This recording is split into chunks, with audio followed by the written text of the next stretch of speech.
G'day guys and welcome. My name is Michael and I am the DeadAussieGamer and welcome to episode 11 of Minion Quest, our D&D 5th edition adventure that follows the tale of 4 monsters journeying through the fantasy realm of Orlestria. When last we left our heroes, they met with the Fjorag, tiny squirrel-like guardians of the Vildraven Vale, who had shown them that there is a way to unlock the latent power within them. By inhaling the fumes from the Fruit of Champions, they would be sent on a vision quest, which will help delve deep within their psyches and draw out their power. Well, the first place they have gone to is none other than the Razorfell Coast, home to the orcs of the coast, Brick's family. Brick, having returned home to a very emotional scene, we watch as Brick reunites with his family and learns a truth, a horrible and hard truth. His sister has perished.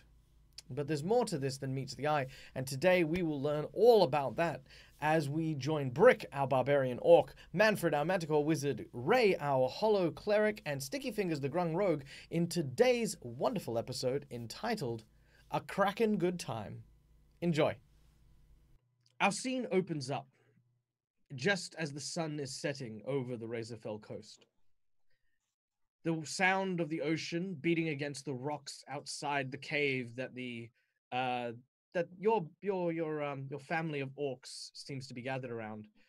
There's the sound of drums, the sound of just this very, very soft din as people prepare for a funeral service. Lots of orcs are helping each other, moving logs and carrying big bits of kindling to set ablaze an enormous monument to your elder sister. During this period of time, Brick, what are you doing?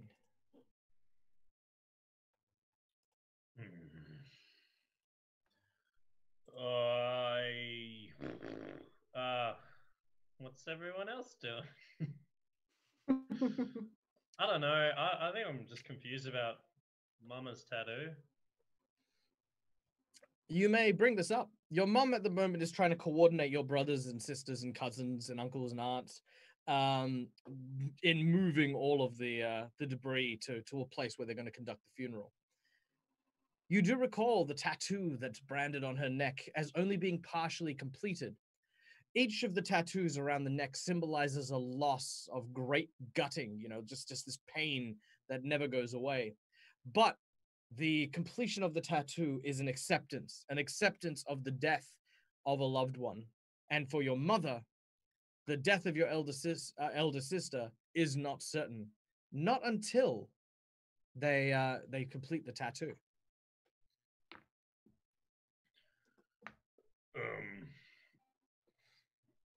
Yeah, sorry, thought I'd bring you home when my sister's having a funeral. Sorry, guys. It's good you're here, right, though? Yeah. It, Yeah. While it could be a better time, there's, I guess, no better time to be back. Yeah, well, I mean, ideally, my sister wouldn't be dead. But, it happens. I'm sorry about I'm sorry about my brother before. He's a bit yeah. Sorry, which one are you apologizing for? You have a great many. You see nearby a very large orc with metal armor over his shoulders. He is, of course, the eldest of Brick's brothers.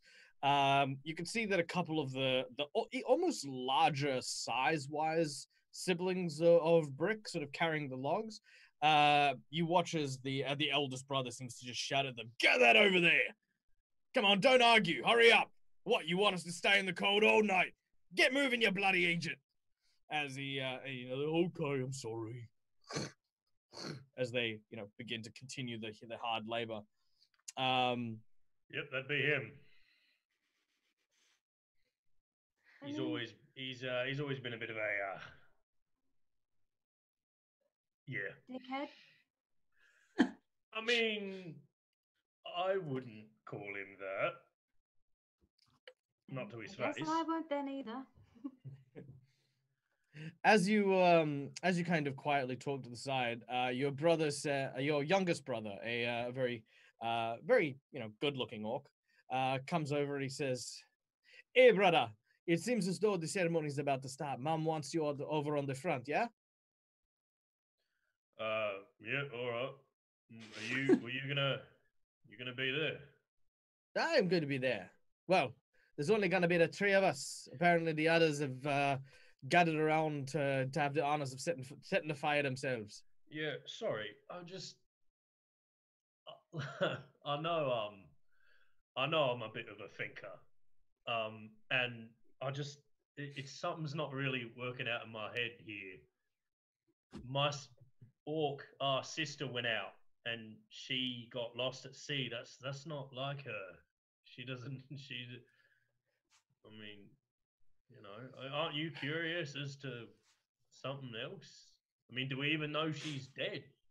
He sort of walks up to you. Listen, brother, you don't want to be asking these kind of questions right now. It took us ages to convince mother to have this funeral. What happened was she wanted more than anything to prove herself, to prove that she could have her own ship, her own crew, start her own colony. And mother, she refused. She said, nah, she doesn't even want to hear about it. So she set off on her own. I told her that I'd go with her, but she didn't want to listen to me. Not a single word. That's when the storm hit. And boy, it hit hard. And that's when the darkness swept in. A cloud that hung over the reef. So thick it was, we couldn't even see the moon in the sky above. The only thing left was a wreck, washed up onto the shore. Her ship torn to pieces.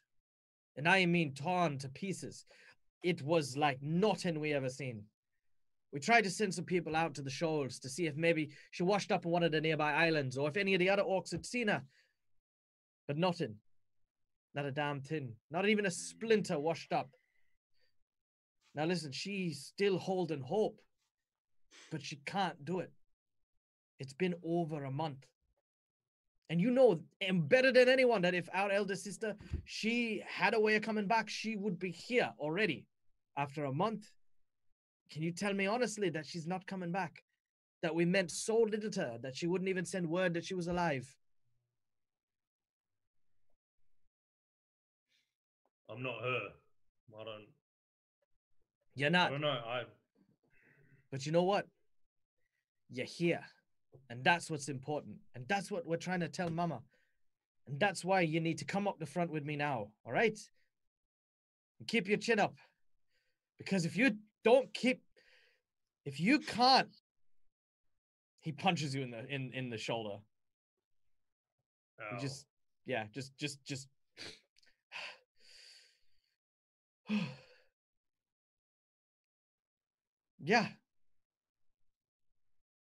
Yep, all right. He then goes and stands by the what looks to be like a large raised stone dais. Not so much carved, but more like chipped away till it's been sort of shaped to a platform.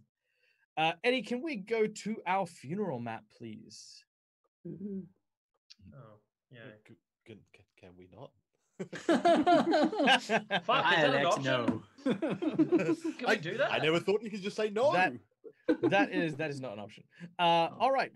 While we are at the funeral, however, I am going to give a very quick shout out, very special and awesome thank you to Freddie Hines for the $50 donation. We have a notable NPC donated. So, Freddie, I'm going to invite you to discuss with Eddie in chat, or even privately if you want to send him a message about the NPC you would like to create. There are no limitations, really. I've not had limitations. They are a named NPC, so they do have a name. Decide it if you will, and thank you so much for your kind support. All right. As the sun sets over the horizon, the light inside the cave is shifted from natural light to the light of the lanterns being lit and held by each of the orcs in this area. In the center, a area has been cleared, and just a lying platform of various flowers have been laid in a big pile, along with just some like bone fetishes. It's like this what looks to be like wood carvings, scrimshaws, which are basically carved whalebone. All of the things that your sister, handcrafted or handmade while she was in with the tribe. Behind where your mother is standing, you see a large ship that has been basically laden with these large logs to create an immense pyre. It stands about 20 foot tall, made of thick lumber and driftwood. Your brother steps out. All right, you know the drill. Sis was strong, and strength is in the blood. Her blood has been lost, and for that we mourn. She challenged the waves, and the waves struck back. But that is not weakness. The strength we find in ourselves is the strength passed on by the lessons she leaves us. The shit she had burns, like her body gone to the waves. So too do we burn these memorials, for we shall not mourn or be sad, nor shall we forget the lessons, for we will burn them in our own blood. We shall mar them in our flesh. So saith the tribe. You see the other orcs start just banging their whatever they've got, like sticks or their swords. They just start, sort of tapping it. The first of your brothers steps forward, takes hold of what looks to be like this like woven band. You recognize it, and you flash back immediately to where your sister was training you how to unarmed fight. She actually wrapped this band between your fingers and around your knuckles to stop your knuckles from bleeding as she was teaching you how to break rocks with your bare fists. He takes the band from the pile, lights it on fire, and throws it into the boat in the middle of the pyre. He then walks back into line. Your younger brother steps forward. He, for a moment, he stops, and then he takes out a raven's feather. You remember there was this one time when you were kids, you and your sister tricked your brother into believing that death had come for him by putting the feathers of a raven in the shape of a raven on his pillow. He came in and he screamed and shrieked like a banshee. He actually slept with Mama for a week afterwards because he thought that if he ever slept in his bed again, the great orc god of death would take him in the night. You both got cane. There's a real funny story about that feather. I'll tell you later. So he takes the feather and likewise, he sort of has like a little bit of wax. He kind of puts the feather in, lights it on fire, and throws it as well. They then both kind of look towards Brick. So there's a pile of her stuff. Mm-hmm. Yeah. I invite you to find something that you would think was important and share a story. With sister, there was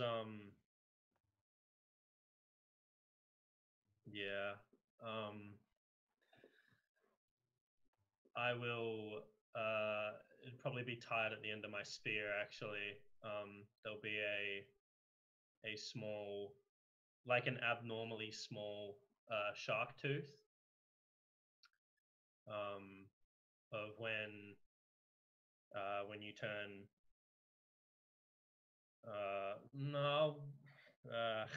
Brick. You see Brick as he unfurls the shark tooth from his spear. He holds it for a few moments. He doesn't seem to want to let it go. This was you all know the rite of when you go out and you tame your first shark. Pa wasn't there, so I went to go do it by myself. But Sis wouldn't let me do that.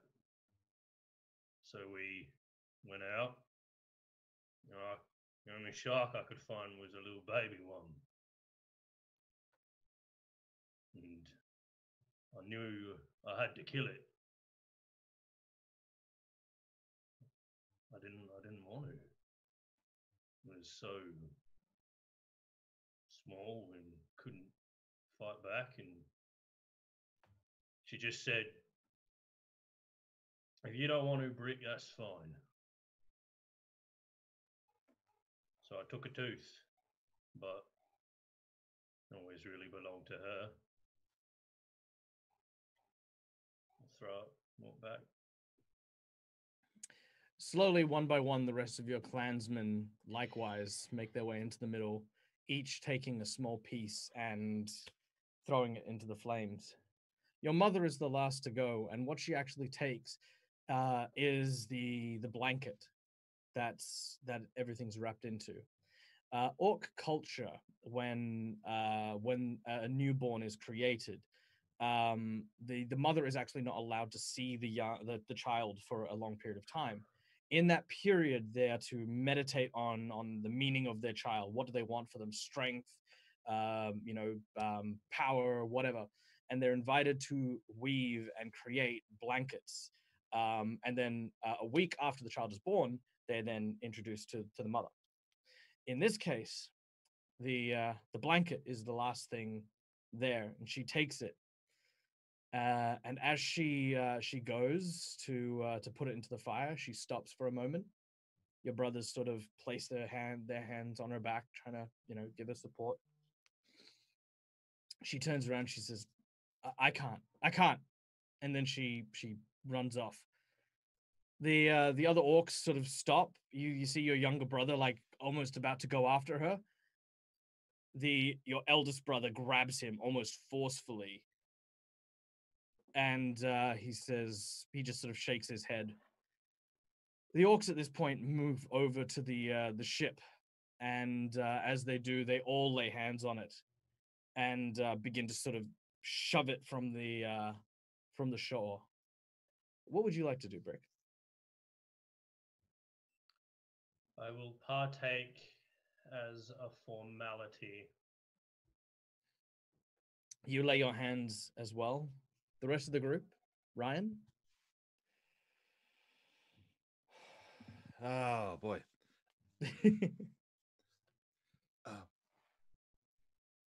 Brick, I feel your mother should be there as well. And No point for a pointless funeral. damn, Michael, you're making me feel things. I know. Come on. If we can get through this, we'll be good. I will. You know what? I'm gonna walk up to my oldest brother. He's at the front, and as you walk up to him, he's not even paying. I'll push him. Push him? Yeah. He falls to the ground. He is absolutely. I like push him on. I'll push him on the shoulder. I'm not pushing him over. Oh, okay. Sorry, I thought you were just like. That's right. We're going now. All right. Sorry. Yes, you push him on the shoulder. He sort of looks at. He turns and looks at your hand. I used to think all of you, were the scariest, toughest people I'd ever met in my entire life. And look at you all. You're giving up. You haven't even found her. They all stop for a moment and look at you. No one says anything. You kind of feel in that instance that everyone feels the way you do. But there's something else. Something your little brother hasn't told you. Something that clouds them. Because you can see in their eyes something that you've never seen from any member of your tribe before. Fear. They turn their eyes downwards. No, there's clearly something here, and you're going to tell me now. He says, "You're scared. Your brother at this point lashes out. He punches you square in the face with his heavy meat hook. It hits, and you hear this audible crack which echoes through the chamber. He says, "Don't you think we know that? Damn it, Runt! The creature..." Look, you've just gotten back. After all this time, can't you just be happy that Mother's gotten one of her children back? The creature? What creature? It's the deep, man. It's the deep. It came and it took her. I didn't tell you because I didn't want you to do what I know you want to do. You can't. So you're You alive. can't. No, just... I didn't want to lose another brother. I didn't want to lose you again. We all agreed that once this funeral was done, you'd go back to your dungeon. So, what are you waiting for, Runt? Huh?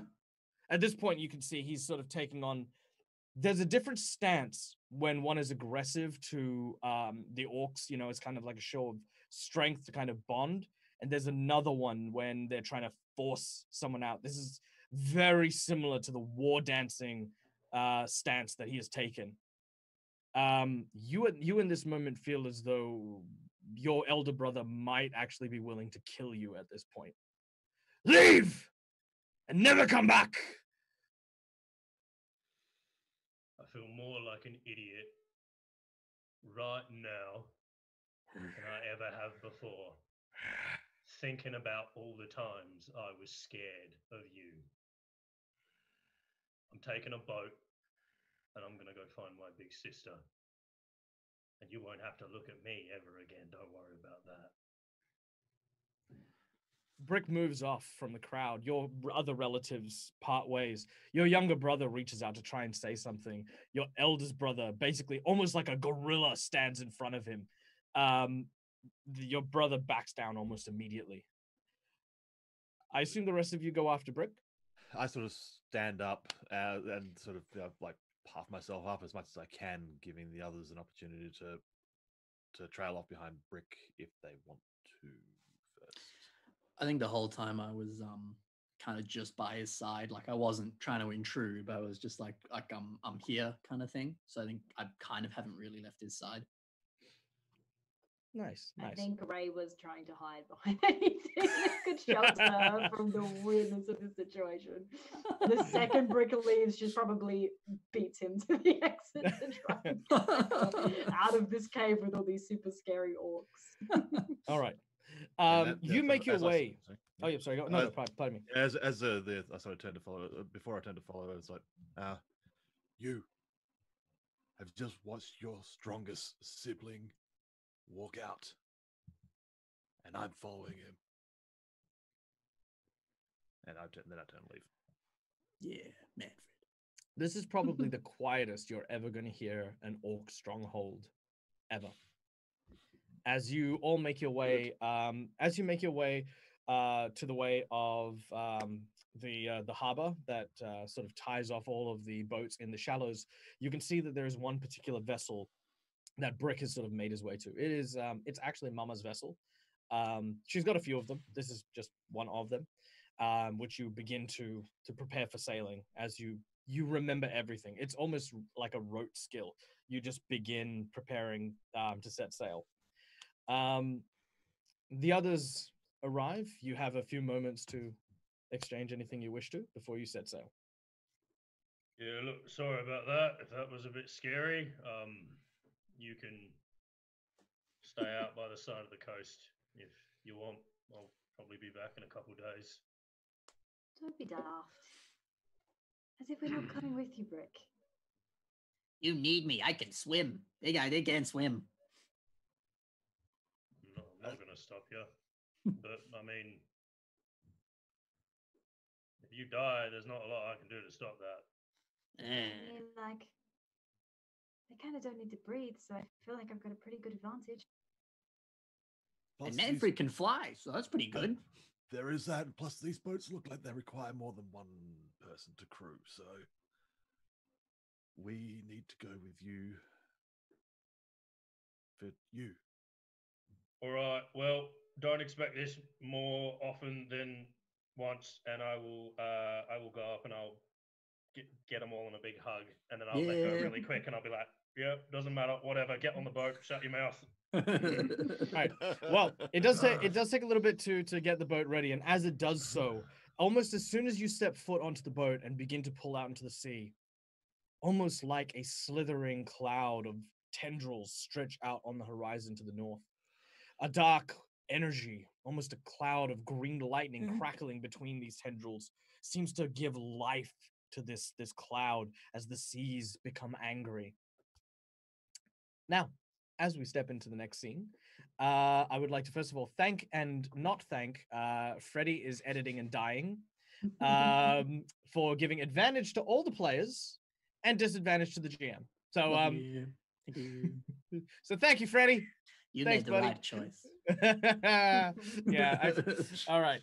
So, with twilight having subsided, the night now falls over the dark ocean. As you make your way over the coral reef that surrounds the Razorfell coast, you can see a small vessel, which I shall share now with you quite briefly. Brick's not scared, but Nick is. All right. I was like, it was all talk, man. It was all talk. Spare the moment. All right. Now, Brick, you can make this check with an athletics check because you know how to sail. Everyone else may make a wisdom or profession check if you guys have a professional interest or character quirk that might let you do stuff with sea ships. I could fall off them quite well. Ray floats, but she's instantly seasick. All right, you do your best to try and keep up. By the way, while we are rolling for sailing, another very big thank you to Immersion Diversion for the $50 notable NPC donation. So I feel like season 2 is gonna have some cool stuff. Once again, reach out to Eddie and we will queue that up for your next NPC. All right. So you want wisdom, do you? Yeah, if you want a wisdom one. Brick is trying his best, but the storm is quite hard. Manfred, you thankfully have some experience in navigation and the like, so you're able to somewhat help. Using the advantage, unfortunately, Stickyfingers, you're like, clearly you need the sails down to sail better. But in the middle of a storm, that is the worst thing you can do. As your ship rocks back and forth and is beaten against the current, Eddie, can I get you to frame up the boat into the center screen slightly down for me, please? Just towards the bottom of the screen. Thank you. Other way. Yeah, that's it. A little bit more down, almost to the bottom. Almost to the bottom. That's it. Yeah. No, let the white stuff happen. Yeah, keep going. That's it. A little bit more down. A little bit more White down. stuff is the monster we're facing. Yeah. Look, guys, I'm not gonna lie. The map wasn't the best sailor of the tribe. So yeah, but you know the old sea tale of better on a boat with friends. I made it up, but I'm sure it's true. Yeah. What you can say is you're the best sailor on this boat. That's right. All right, you're not wrong. You're not wrong. All right. Further up ahead, the sea roils. As the waves begin to rise, you can see the sea foam beginning to take shape. As it begins to swell and coalesce, you see this leathery hide bursting from the waterways. As it stretches outwards, what you see shudders your very soul. These piercing eyes like death lights shining back upon you. As you can now see in front of you. Friends? No.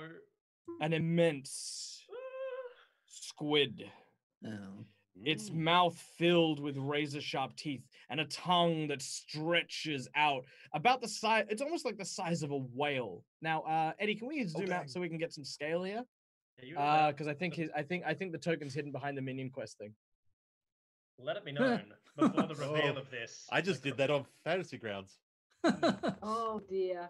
Let it be known that a Kraken is literally my most terrified creature in D&D. So if you're about to fucking Kraken me,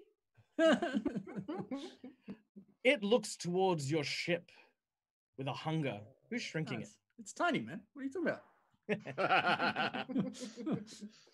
See, now it's No, now it's bigger. bigger, Ben. No, what have I done? No, go back, All go right. back. You hear over the. Oh, by the way, audio warning for everyone. I haven't tested this out, but I'm gonna try. Oh, God. no. Mm. Oh. Well.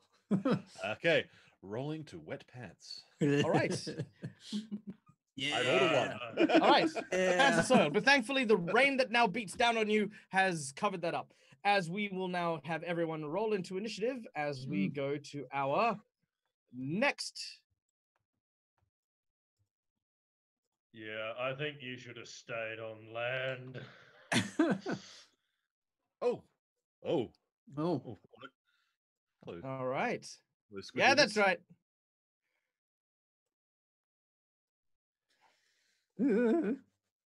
I've been working very hard on this map, and also thank you, Eddie, for this the map, and of course the tendrils. Look at them, aren't they amazing? I'm thinking that Freddy and Emergent Diversion's NPCs are 2 of these tentacles. Yep. Friendship battle. Yeah. Friendship battle. Tentacles.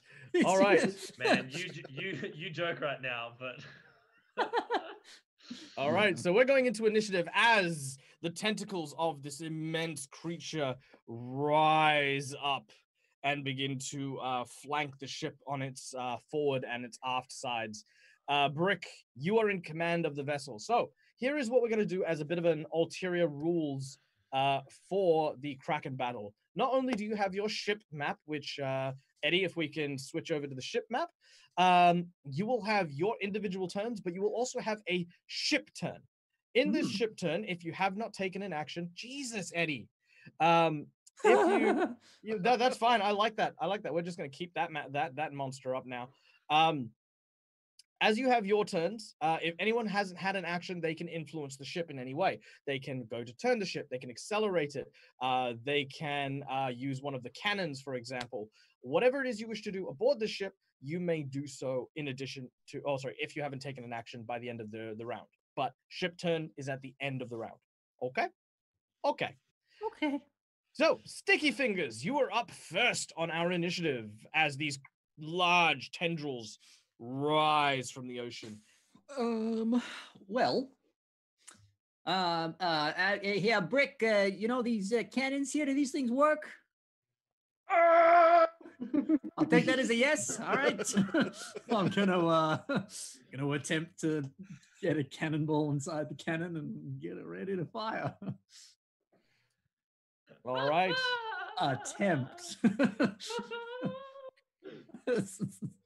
All right, so you're going to go and prepare the cannon, which is you do very easily. The cannons themselves are moored to the side of the ship. Orcish steel, which has been created here, is really a hodgepodge of shipwrecked material that has been smelted and reforged. Your cannonballs are more or less the same. You have 3 different types of shot that you can load in. You can load in a scatter shot, you can load in a chain shot, or you can load in a standard munition. A scatter shot hits an area and has an easier chance of striking objects, but does less damage. A straight shot does, well, basically your straight average damage, and your binding shot or your chain shot has a chance to entangle the actual tendril for a short period of time. Whichever you would like to load. Oh, I like the transformer, so I'll load scatter shot in there. Very well. You grab like a bunch of like these small ball bearings and begin to load it into the cannon as you prepare to launch it. Brick, it is your turn. You're currently at the helm of the vessel. What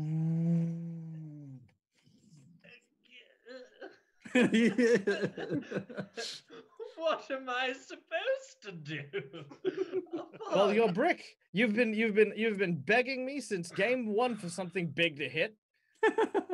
Yeah, not this big, you psychopath. Just go stab the ocean. Oh my gosh. Like I can't. I don't know. I suppose I'll just try and steer the. I wouldn't. What way are the waves going? Are they pushing us towards it? Are they pushing us against it? Like what? How are the waves? Good question. Let's find out. Oh, yeah. The waves are currently. Sorry, let me go with the wind first. So 1, 2, 3, 4, 5. So the wind is currently blowing in that direction. Oh, that direction. If that's actually going to draw that. Oh. Is it drawing it? No, I think it's taking its sweet time. Is Yep, it? There we go. Okay, yeah. There's a line. Hello. How much do I need to transfer into your bank account to let us live? Like a 20, 30? What are we talking? All right, so that's the direction the wind's going. As for the currents are going Wind's going that way. Okay, that's good to in know. that direction. So we're going against the wind. Yes, you're going against the wind. That is the direction of the current. All right. Okay, so I'm gonna try and I actually should know. I put so much work into knowing a ship. All right, Nick. So starboard port. What's right? Right is starboard. I'm a try and turn starboard. Avoid this tentacle if I can, and sort of just curve going with the sea to try and not go straight into this thing's mouth, but sort of turn away from it. All right, make an athletics check as you attempt to veer the ship hard to your starboard side. Now, doing so is going to potentially get a swipe from Tentacle 4, which is in that direction there, but I will move everyone accordingly. I'll just yell, brace! Manny, Ray, brace! And Finn, if you're feeling like it. Yeah, no, I don't. I won't. I will, I lied. I will 100% rage. Nice. You may rage. And I am proficient with sea vessels. Good. Nice. Ooh, very good. You turn the ship and it heaves. Indeed, bracing was the right action as you pull into the tide, but against the wind, water splashes and hits the port side of your ship hard as the water begins to pour onto the deck. Everyone who braced, which of course is everyone, manages to hang on to something to stop themselves from being washed off the ship. The tentacle takes a giant swing at your vessel. No. I know that wasn't the ship term, but I saw no reason to let go of it. Haha, misses. I'm hoping. No, it does hit. The AC of the ship is like 5. But it does hit. It wings the side of it as the wood cracks and snaps on the front of the ship, but it does not stop you. In fact, it actually aided you a little in your movement forward.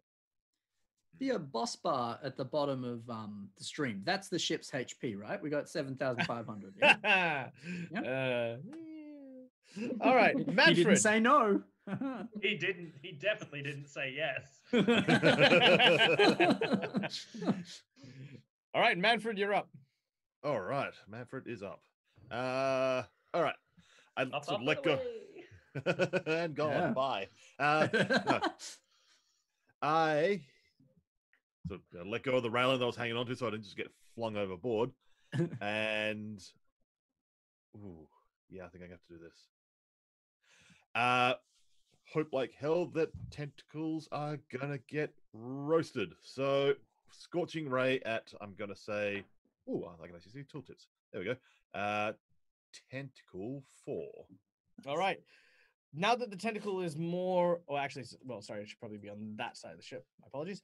Now that the tentacle is in front of the ship, you aim directly forward with both hands as you fire a scorching ray directly towards the tentacle in front of you.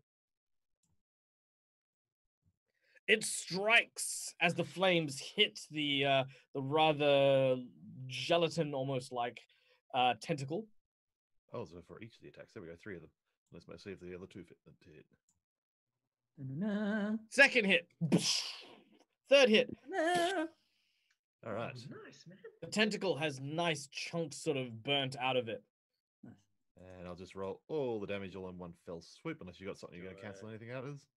No, nothing at all. Blam. Ooh, not bad. All right, 21 damage to tentacle forward. All right, very nice. All right, there are large potholes in it. It is still standing though, quite Smells like standing. calamari. It does. Smells like roasted calamari. All right, Ray, you see this display of dazzling fireworks. What do you do?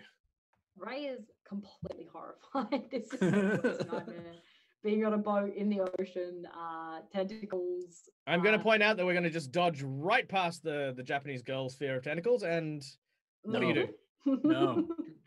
She's going to just kind of like, she's trying to grasp onto the ship, but she's also completely, like, she's a ghost. She feels like she's probably got her balance, but she doesn't feel that way. So I'm going to bonus action become solid and just like turn to like her corporeal form just to try and get some semblance of what is going on.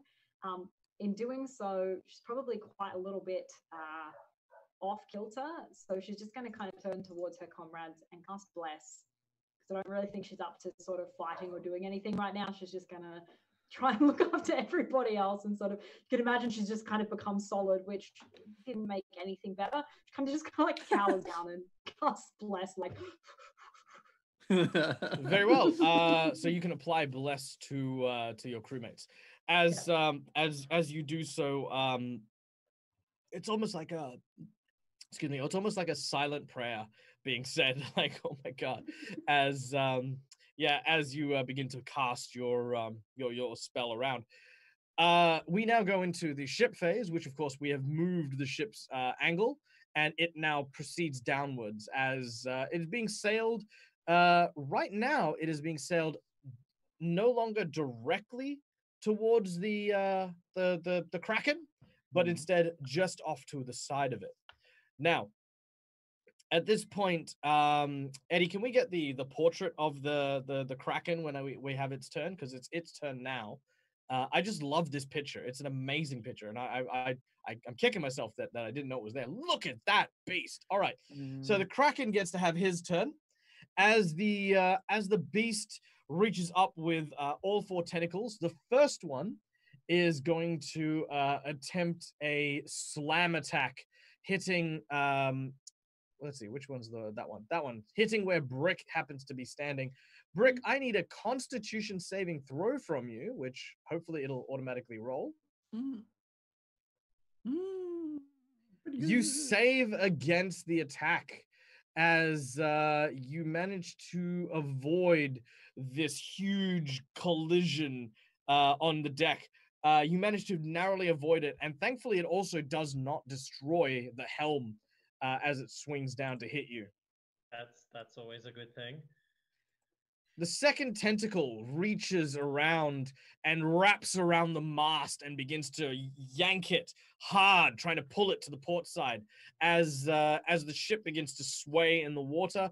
Stickyfingers, I need you to make me an acrobatics or an athletics check to avoid being pulled to the opposite side of the ship to where you are currently. I'm going to do an acrobatics check. And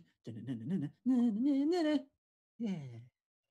All right. With a 21, you manage to hang on for dear life. Your feet actually leave the ground. That's kind of the angle you've been tipped on. Sticky fingers, not sticky feet. Yeah, that's exactly it. All right. Tentacle number 3 is a distance away from the ship. It submerges and disappears. Hakama. That's worse. I'm pulling my player's handbook towards me with my feet to look up every single goddamn ability I have. You know what? And all things considered, you guys have been great. And I think this would be the first time, just letting you know, it'd be the first time anyone looked up a book for this game. No, I have done. I've just hidden it, but there's no time right now. Oh, right. I've got D&D Beyond up on my screen the entire time. I can cast spells now. Can they help? Deception. Hero was thinking everyone knows their stuff so well. Oh my god. All right. I know the address D&D Beyond. Sorry, this is not a sponsored bit. Okay, tentacle. It tentacle could 4. be. It could be, yeah, that's right. If you guys at D&D Beyond are watching. All right.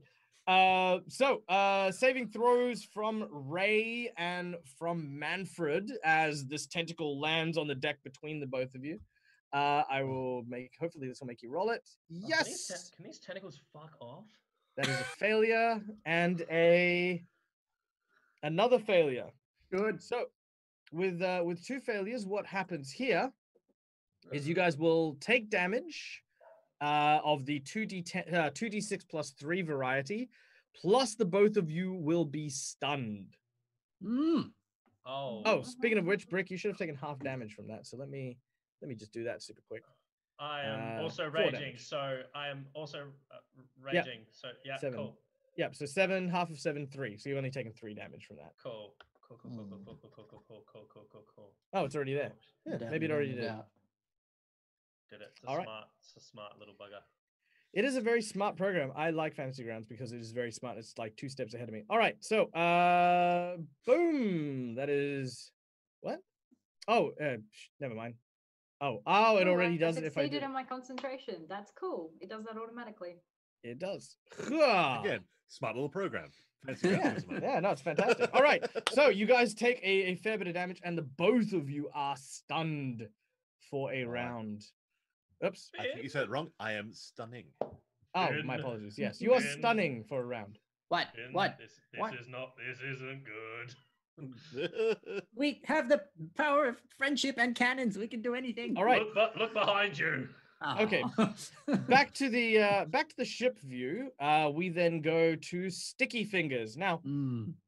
Stickyfingers, again, you are now back with your feet firmly on the deck. You can see just across from where you are, that's where the big tentacle that's grabbed onto the mast is. You can see that the one at the front of the ship is the one attacking Manfred and Ray. And the one at the back of the ship, I think on our map, is concealed slightly by the dice roller, is Tentacle 3 that is attacking Brick. Okay. Well,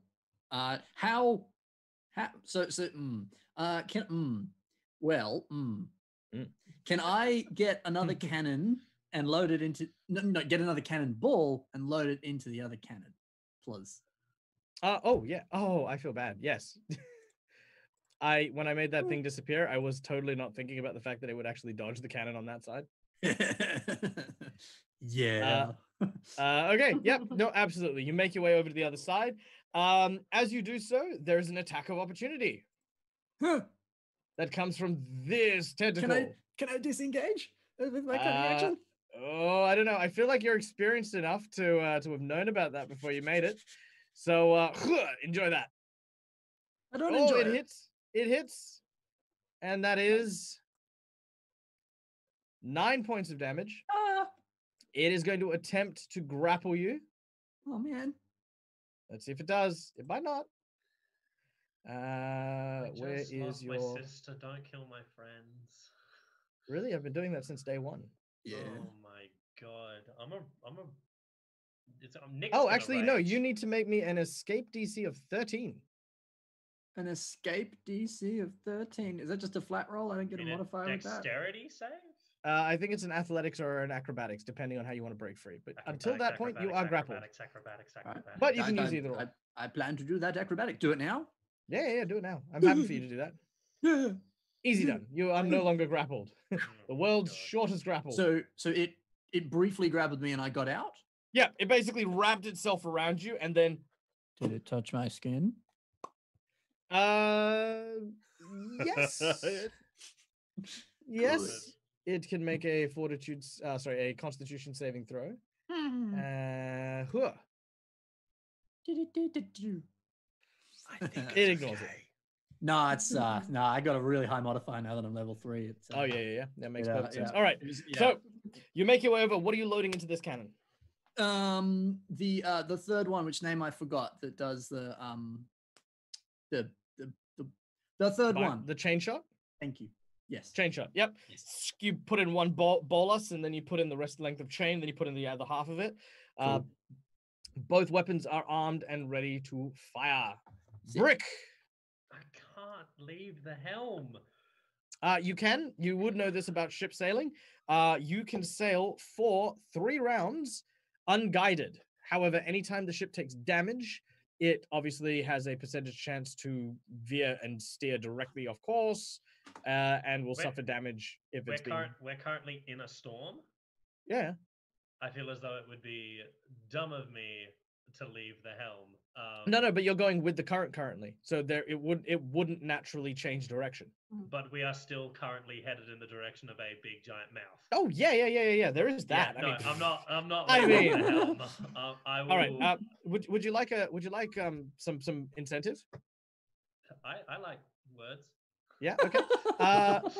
As you hold onto the helm, you take a few deep breaths. The stories of the Deep One have been plaguing your childhood. Everyone tells you to not pirate or not sail out in the storm at night.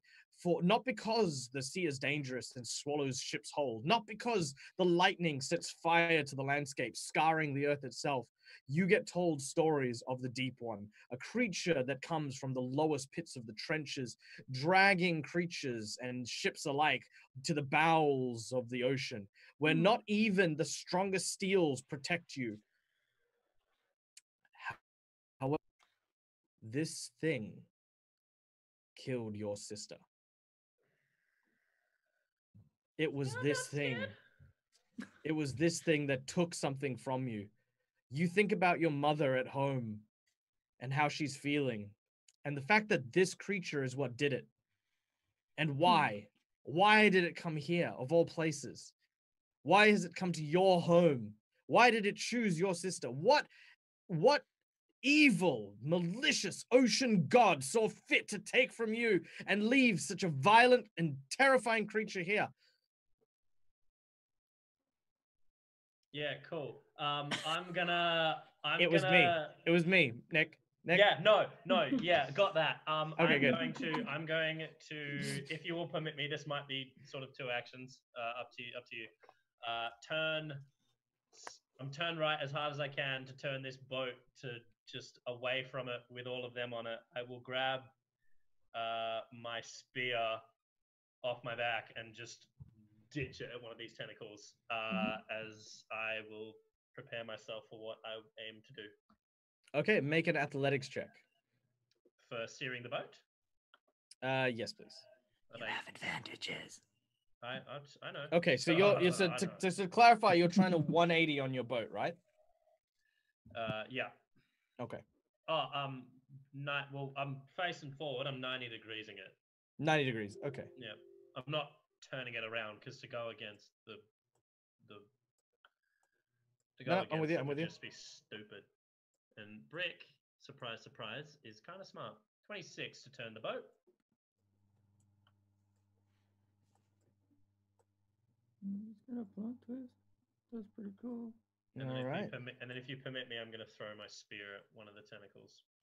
All right. You absolutely can as you steer the boat and manage to pull it off. And you know what? If you burn one of your advantages, I will absolutely let you throw your spear. I'm already raging, so I don't. But I've got to burn advantage to do it. Yeah, I'll burn advantage. I'll do that. All right. One advantage burnt from Brick. You may make your attack as you throw one of the spears. Oh, we have disadvantages for Mike. Oh. What? Be quiet. Oh, that would have been great for both Manny and I getting stunned. Right. God. Well, now we know. Knowing is half the battle. Do I have any insight on the one that which was the one that grabbed Finn? The one that I'm kind of looking at. Wise? So the one 2? Tentacle 2. That's the one. Yes. All right, I'm gonna go for that. Trevor the Tentacle. Yeah.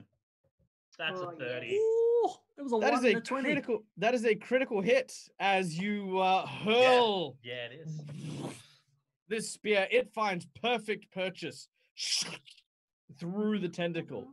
Bye bye spear. Bye bye tentacle. Right, deal your damage. Question mark. So tentacle. Oop. I add 2 to that because of my shark totem. 2 thrown spear damage. Take this, you dumb idiot. That's 20 points of damage. All right, 20 points of damage as the tentacle reels backwards. You watch as something begins to shift and change. You're not sure what, but your ship is now pulling away from the tendrils that are now behind you. Manfred and Ray, you're both stunned. More like stunning. Also that. Hey, thank you for the callbacks. We had that. Now, what are the full effects of stun? Incapacitated, can only talk falteringly. Shit. He's got that- D&D that's what the Beyond things up. are- that's I what the do. conditions are, shit. All right, you may absolutely take your talking action if you want to say anything. Good job, Ray. Help! Yeah. All right. You'll be As we fine. get to the No, I have to. Frick won't. As we get to the Kraken's turn, you watch as Brick's spear causes blood to pour out of the seeping wound. My As eyes. the tendrils coalesce around the injured one, you watch as they wrap around the spear, and the spear begins to get larger and larger, bigger and bigger, and the tendrils rise up from the ocean, revealing a larger appendage, almost like a hand which is attached to it. And as the spear grows larger, to almost form fit the size of this immense titan that stands and causes this tidal wave to just wash the ship forward, you watch as his features begin to harden, and it starts to take form. That of Brick's sister. Eddie, could I get a picture of Brick's sibling, his elder sister, up on the portrait? Why? The eyes are sunken and are black, almost like a squid's.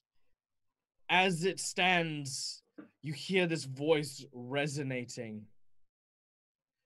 You are not strong on your own, little pup. As it reaches down with its other tendrily hand to try and grab the ship. Because you'd maneuvered it, it manages to just avoid being grabbed by this huge arm, but the waves force it forward even more. The large vision of your sibling is now behind you, wading through the ocean. Are we still in initiative? Yeah, still in initiative. Well, that's how I'll just yell out, Fern, take the helm. Take the helm. All right, I will.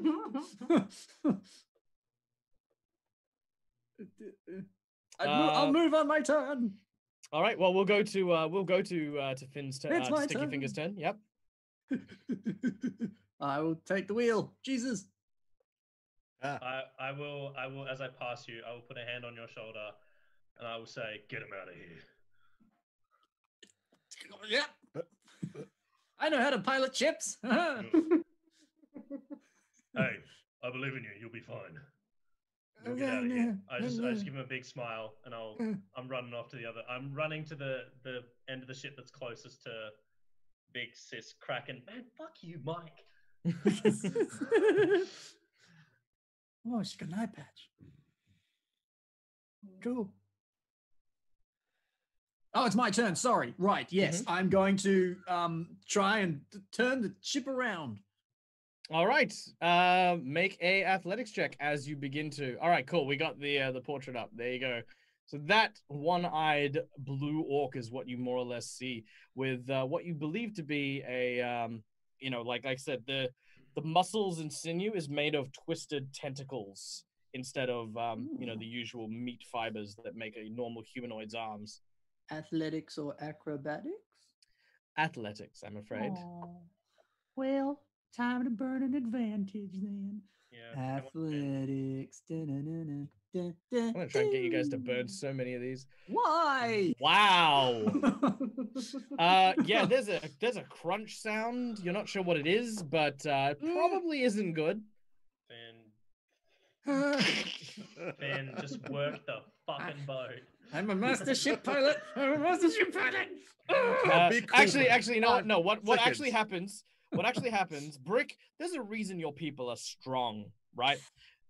As Finn grabs hold of it, the wheel does not stop spinning according to the tide. You watch as Stickyfingers starts to spin on the wheel.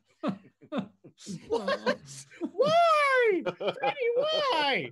Freddie just gave me 3 disadvantages. Thank you, Freddie. Well. Thank you, Freddie. You guys better use these. I think that's me full up. I've got 5 disadvantages and 1 advantage. All right, you guys better use these. These are these things to All right. us. I'm just. It's my turn. Yeah, I'll run out. I'll go. Finn, sort it out. I will run past Manfred and Ray, and I will say, "Don't worry, Finn's got you." And I will run to the end of the boat. Bulking barbarian as I can, I will yell up to this big thing. I'll go, "I'm the one you want. You want me?" As if to get like any sort of response. It looks down at you with this one glaring eye. Cool. I will jump in the water. Oh. All right. You jump in the water. As if to dive towards it. Okay. And you know, you've never actually seen Brick swim before, but it is exactly like watching like Olympic swimmers. Like his form is actually perfect. Nice. As he just starts to breaststroke through storm waters. These are like 7-meter high waves that he is just colliding with. The strength of his body, unlike say forest orcs, which are all bulk and mass, are lithe and supple, able to allow him to dive in almost as easily as a seal would.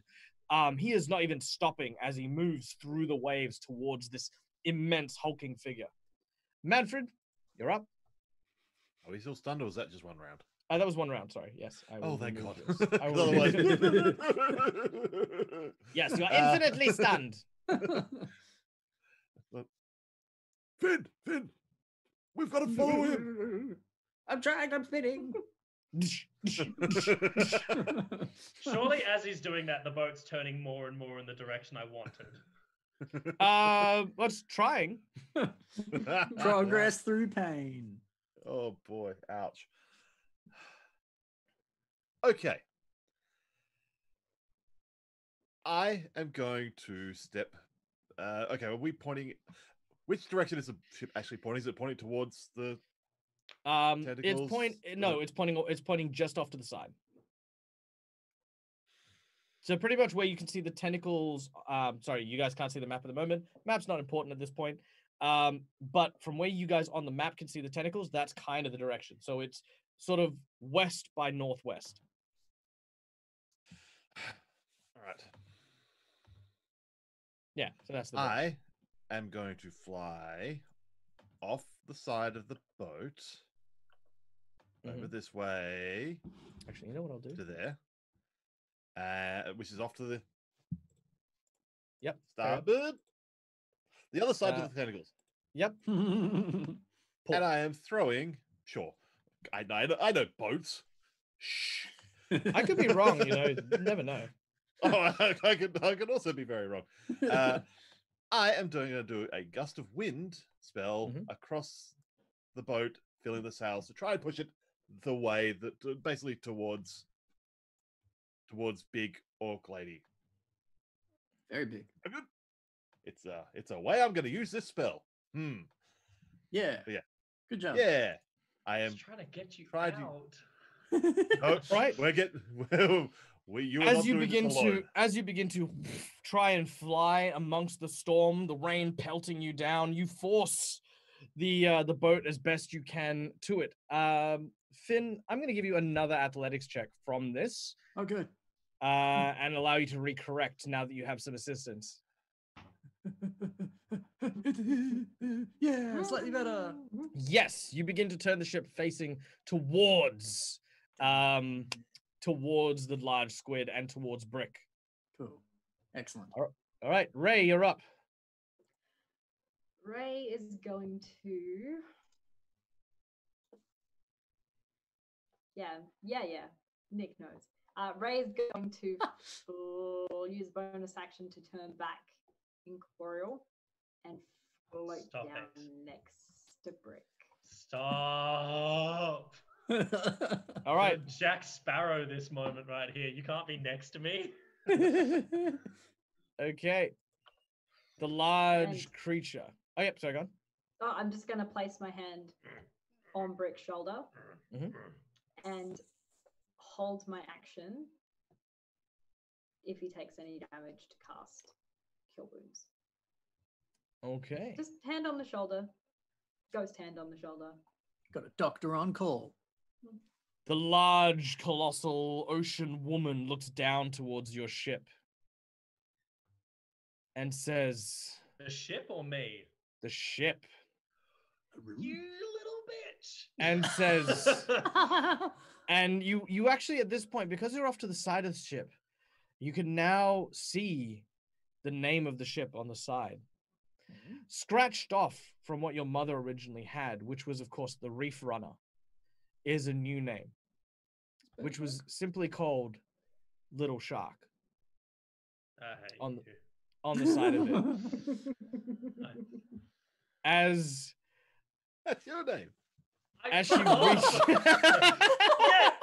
Ryan, I know. she looks at the ship and the one person riding it It's me. and says, always alone, little shark. I'm a frog, but okay. As you watch, she grabs hold of the front of the ship and lifts it from the water. Finn, you are now. Pardon. You are now 80 foot. Oh god. 80 foot in the air. Oh my actual lord. Water drips down from the ship. You can see the barnacles on the keel as it's raised from the water. You actually, so you guys are actually underneath where the ship was, because as the water is displaced, you sort of fill the gap as the water refills and enters the area as well. Finn, you are raised into the air as she seems to be, again, not looking at you, looking at the ship. Rick, I can't take them home like this. Ray, get him! Rick. Get him! Stickyfingers.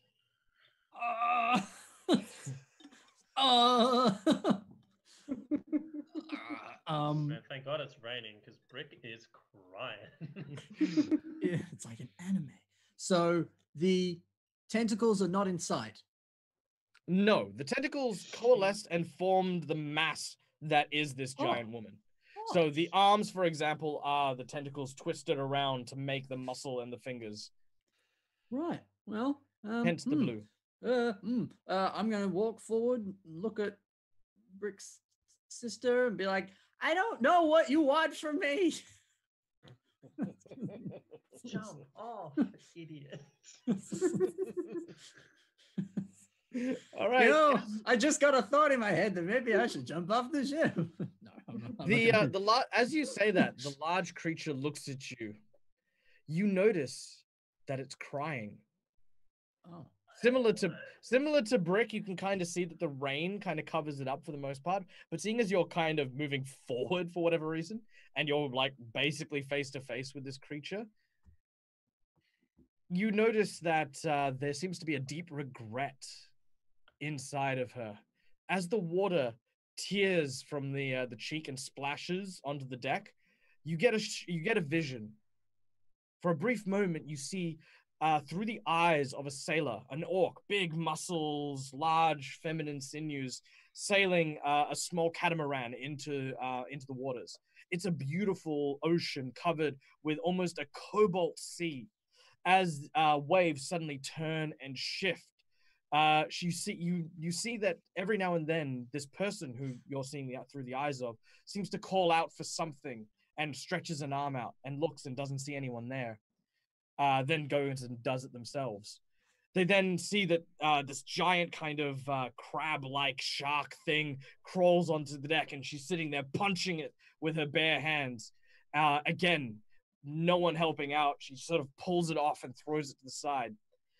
Once again, you see a huge storm as she's trying to steer. You see one of the rigs sort of come down and collapse as she runs over by herself and again tries to lift it and pull it over the side, when suddenly she falls into the water and you can't see anything besides the deep, dark ocean.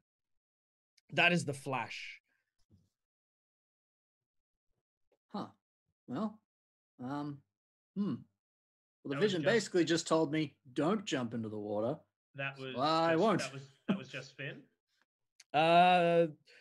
I'm gonna give me a second, because technically speaking, you all get that vision, but you guys aren't supposed to be so far away. So I'm gonna give that to Ray, Brick, Stickyfingers, but Manfred, sadly, you're a little bit too far away. Okay. You don't get backstory. That's just gonna make what I do next even worse. Oh, good. Well, I'm gonna look down on the ship and try and look for Brick. I don't think I'm gonna do anything else because Well, if you make your way over to the side, you can in fact see down into the water where Brick and Ray are. Well, Brick is swimming, Ray is kind of floating. yeah. They also seem to be kind of like just in the shadow of this massive creature. If the creature drops the ship, it'll land on them. Mm. Well,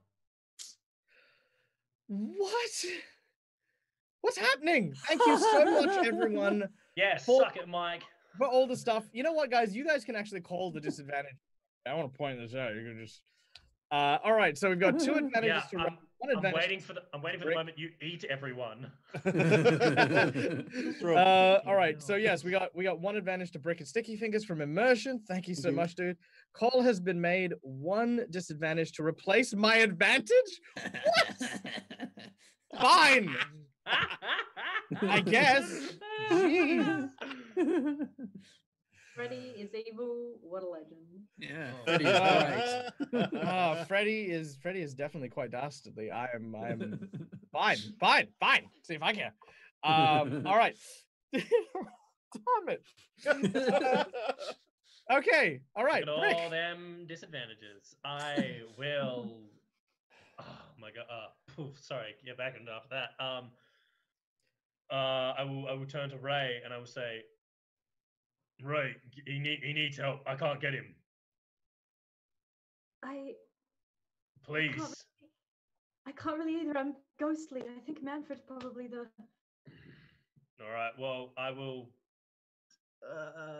I'm going to swim right for the base of this thing, and I don't know if I can goat it by like every time my head comes up, just being like, "Fucking go!" Well, so that you know, you are actually close enough, so Manfred would be able to hear you if you shouted from where you are, because you are, like I said, you're in the underground. You're in the I have underground. hard of hearing. Manny, Say grab him! Manfred, you hear that? What do you do? It was my turn, is it? It is. It is your turn. Okay. Can I all I ask? Can I make an intimidation to get this thing away from Finn? It's attention, Good. You may, and I will burn an advantage. Ooh. and I will We make got a heaps then. insight check. Sure. I will Alright. permit it. No. What's Oh, high? that was a Nick. That was a Jim. Huh, good. All right, Nick. What do we got? Actually, I won't burn an advantage because I don't need to while I'm raging. Isn't that a thing? Yeah. All right. Oh gosh. Oh, nice. Good. All right. You definitely have its notice. It seems to look directly at Brick.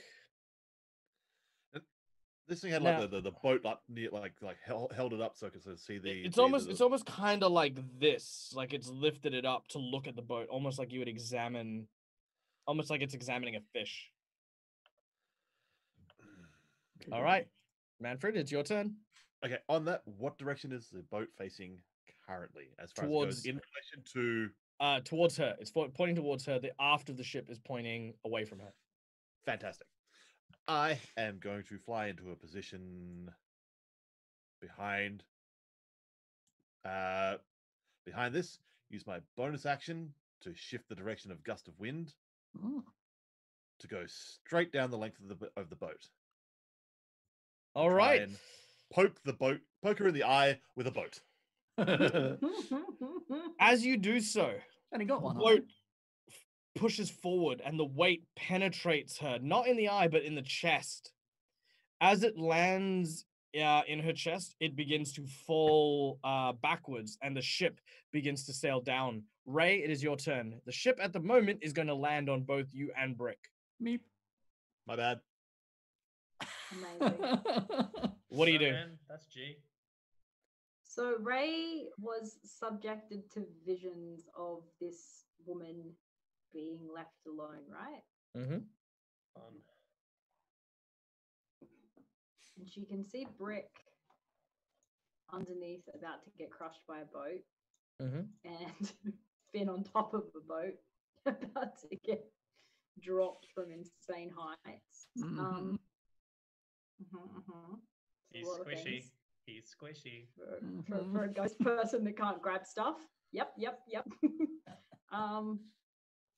She's kind of gonna look around frantically. She can't push anyone. She can't move anyone. She can't grab anything. But she can float up to eye level of this orc woman and try and get a sense for what is happening. That makes sense. She wants to look and see what she's looking at and what she's feeling and why she got that vision. Kind of like an insight. All right. Currently, she's currently falling backwards from the piercing in the chest. By the way, I want to point out that your vision comes courtesy of the plot twist done by Laura Bones, as Eddie has reminded me to shout out to. Nice. All in the details. The vision is insight into how you might possibly overcome / solve / deal with said encounter. You need to find a crab thing. Yeah, clearly her weakness is crabs. She's Gotcha. allergic to shellfish. Quick! No. So Ooh. Ray, I'm going to use my movement to float up kind of eye-ish level, I think. How high would she be? She's about 100 foot tall.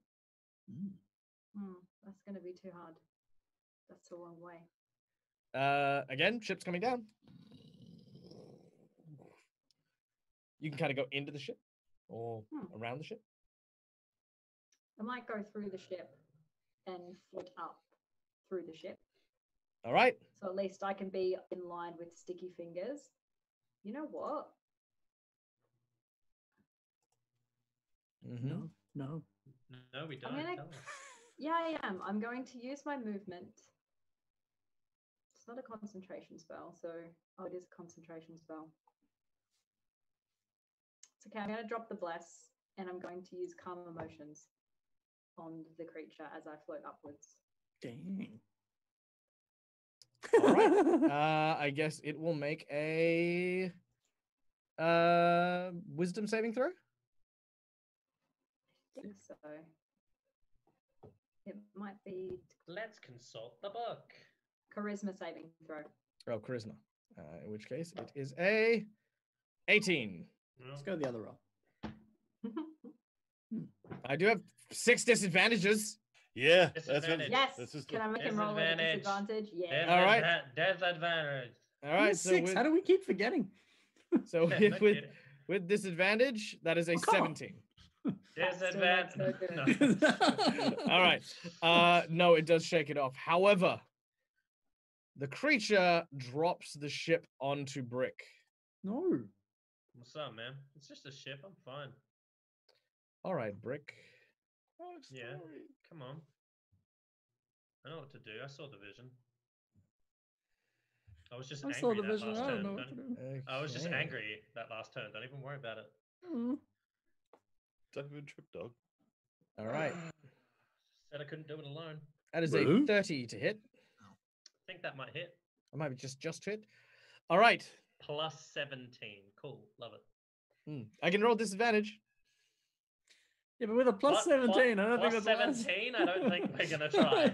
I mean, look, it's Considering- better. Let's I do mean, it. It could be a Plus 1. seven- Could Plus be a 1. 17, considering my 18. Stop trying to bait us into using a disadvantage. plus 17, considering my AC's 15, I think we're good. All right. The ship comes crashing down, and as it does, it splinters and explodes. Brick, you are buried into the water and the surf, and as everyone suddenly falls into the water, water surrounds you and careens and cascades. Your mouths fill with salt.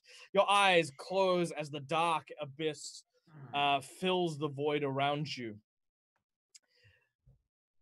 In that moment, Brick, you feel empty. There is no one around you. Not a single person. Not Ray, not Manfred, not Stickyfingers. You can't see them anywhere. It's just dark and cold in the water. You feel the weight, the pressure underneath you. What's going through Brick's mind as he sinks deep into the water? Well, you said empty, so I don't know. I'm still raging. I think it's just this. I think I'd fight it. Like I'm pushing against the water as much as I can. I'm probably trying to look and see anyone or anything, and then like there's just this like cascade of her saying, "You can't do this alone, like alone, little shark." Like, and I'm just fuck. I don't know. If I felt empty, I'd just fucking sink. But if I'm raging, you're fighting as you sort of fight it. You sort of push, and you feel something reaching for you and grabbing your hand. It's almost like this golden hand or appendage or limb that reaches down and grabs you by the forearm and pulls you out of what appears to be an incredibly shallow reef. You could stand up in it. The sun is beating down and shining on this pristine and golden beach. And you see your elder sister there. She seems to have a shark slung over her shoulder. And she says, "You all right? Come on, speak to me." Come on. You can't be surprised any time a fish brushes past your leg. Am I me? What? You are you. What? You must have taken a bit of a hit in your head if you're wondering who you are. Sorry, are you made of tentacles? Where are we? Where's Ray? Where's Manny? Where's Finn? She puts her hand in your mouth forcefully and opens it. Doesn't look like you've got scurvy or some sort of brain sickness. Get your hand out of my mouth. Where are my friends? Look, I'm terribly sorry. I didn't want to be the one to tell you this. I'm afraid your stupidity is terminal. Look, she gives you your spear. She says, "Now, watch me one more time, okay? The thing about catching a shark is always keep your eye on the prize. The shark is stronger than you are. It's always going to be stronger than you are. It's a huge fish designed for murdering and ripping through flesh in the water. But if you wait and you time it well," and she splashes the water, and a huge fish, swims its way through the shoals towards you. And you have a bit of help. Grab it! Make an athletics check. Fuck, dude. Quicker! Come on! I'm trying! Am I still raging? Yes, I am. I'm adding everything. Reckless. I don't care. I'm grabbing this fish because my sis said so. What is happening? I don't know. Ah, fuck! With a nat 20, you reach down and you have this very small baby tiger shark in your hand. Now watch its teeth. See? I knew you could do it. Sis, I don't know what's real anymore. What help? Where are you? What's going on? I don't know. Well, look, you did it. Now all that's left is one last thing. What's the that? Strong kill the weak, right? She pulls out a knife and gives it to you. Is this the rule of 2? Is this Sith? She helps you put the shark onto the shore. It's still like sort of thrashing as she gives you the knife. I don't have time for this. I don't know. I'll just look at the dagger and then I'll. No. She sort of smiles. You don't have to. She opens his mouth. Go on. Take one. The shark's thrashing around. It's not happy, but it's got plenty of teeth to spare. As you pull the tooth out, you hear a phrase that you never quite remembered. You're always stronger with family. As the scene around you begins to disappear and swirl around as the wind kicks up, the fish jumps back into the water and splashes water all over you. You kind of fall backwards back into the soil into the surf, as suddenly all of you find yourself coughing and spluttering with sand pouring out of your mouths, sand in your hair, sand in your shorts. It is burning hot as the sun beats down upon you, and you find yourselves surrounded by what appears to be not a kraken. Sorry, one moment. Let's get rid of our krakens. There we go. As you find yourself in a rather bizarre place. Quick, Finn, get the sails. Ray, get the helm. Hard to starboard. Wait. I like what you did there. A bizarre place. Well done. Thank you. Yeah, there we go. All right. As you awaken, you can see that you are on this sand-covered dirt road in the center of a large marketplace. Tents made of various forms of scented silks, pottery, and other kind of ornate objects are sold in various stores. And you can see these incredibly powerful, shirtless, feline creatures in every single shop corner, with immense, almost dragon-like wings stretching out magnificently by their shoulder blades, and tails, robust and powerful, filled with an assortment of different shaped and sized quills. As you seem to go past, one of them says, hello, my friends. It is so good to see you once more. I'll kill you. I'll fucking kill you. Whoa, whoa. All right. What do you got? This guy backs right off. He's like, oh, I'm sorry. I'm terribly sorry. You touch him, I'll take your goddamn head off. All right. Hey, Rick, settle down. All right. These guys basically ignore you as they carry on in the marketplace as you guys... I'll hug Manfred. I sort of, reciprocate the hug and like actually wrap my wings around him a little bit as well. Just like, but how did we get here? This isn't a kraken. Is this what's inside a kraken? Did we get eaten? This is not a kraken. This is my homeland. Your home is a kraken? No. God, I hope not. Turning around, you can see a myriad of very young, very healthy-looking manticores. Now, for those of you in the audience who don't know, Manfred is actually a manticore. But unlike the quadrupedal, quilled-like manticores that we are commonly used to seeing in Dungeons & Dragons, in ancient history, the elves had actually played around with magics and mutated the manticore race in order for servitude. To that end, they have turned them into a Spartan-like warrior society, hence the more anthropomorphized form that they now take.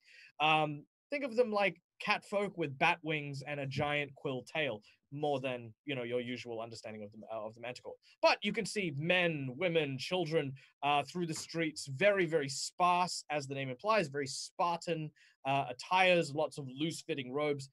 The sun is searing, like, oh my god, like, Manfred, you're quite accustomed to this. Your leathery skin and your furs have made you quite well groomed to deal with the searing heat. Stickyfingers, I need a Constitution saving throw from you, please, as you slowly and very you very rapidly begin to lose a lot of your moisture. Yeah, I will. Just because I got so many, I guess I'll just use an advantage here, because wonder what that's like. Yeah. Must be nice. All right. Very well. You do not wither and perish. Good. I Oh could have my died. But you are not happy.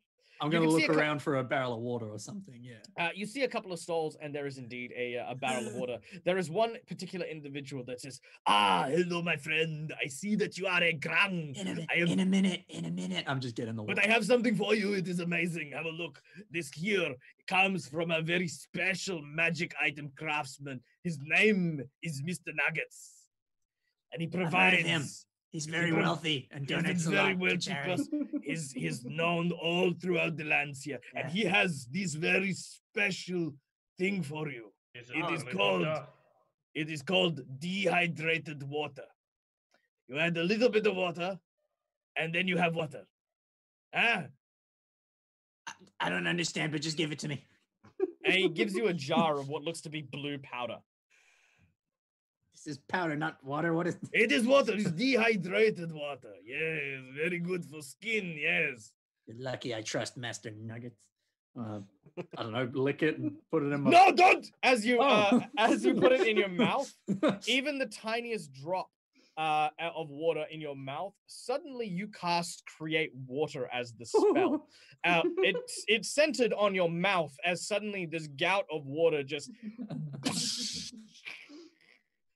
about 6 gallons of water now pour out of your mouth and flood the streets. You see some kids like sort of come and start playing in the stream of water. Like a hydrant in New Yeah, York. like a hydrant. Like some of the kids He's are like literally a frog fountain where it's like. you can see some of the kids sort of like almost like birds, like getting their feathers wet, getting their wings kind of like soaked and stuff. Some kid dance around you for a little bit, and then like a few seconds later, you kind of can breathe now as the water seems to have stopped. Yes, no, add little water to some powder. That is how you. Yes, but put it in what you want to fill with water. Don't. Why would you do this? Anyway, yes, this is special present. If you want more things, then simply be kind to the universe. Imagine that gods are watching you and always be respectful of these gods, and they will give you things like this. Yes. I am actually a very religious man. Yeah, can I have very all of good. your stuff? Is that how this works? No, it's fine. It's just yours. You please enjoy. All right. You have dehydrated water, or a jar of dehydrated water. That will give you that'll just indefinitely give you Create Water as a cantrip. Correct. There you go. Is the I imagine it's not, but is the shark tooth in my hand? The shark tooth is indeed in your hand. Oh my god, it is? Mm-hmm.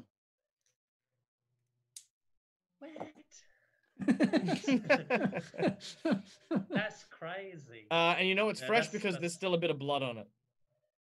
What the heck is going on, my dudes? Okay. I'll Back to me. probably just Back to me. I'll Let's just just focus back on me. Yeah, This is my turn. Sorry, I apologize. That was for by the way, that was from, as you could probably tell, Mr. Nuggets. Thank you so much for the hidden asset plot twist card. So there you go. We now have that being given. So thank you. I wanted to get Brick's final moments of confusion out of the way to then all right, it's no longer my turn. I'm assuming you're just sort of sitting there holding this shark tooth, dripping. It's like, where'd you get that?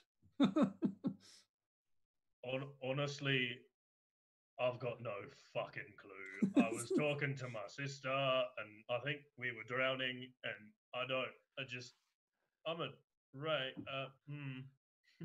At this point, you hear the sounds of footsteps marching. Oh, you got to one step back.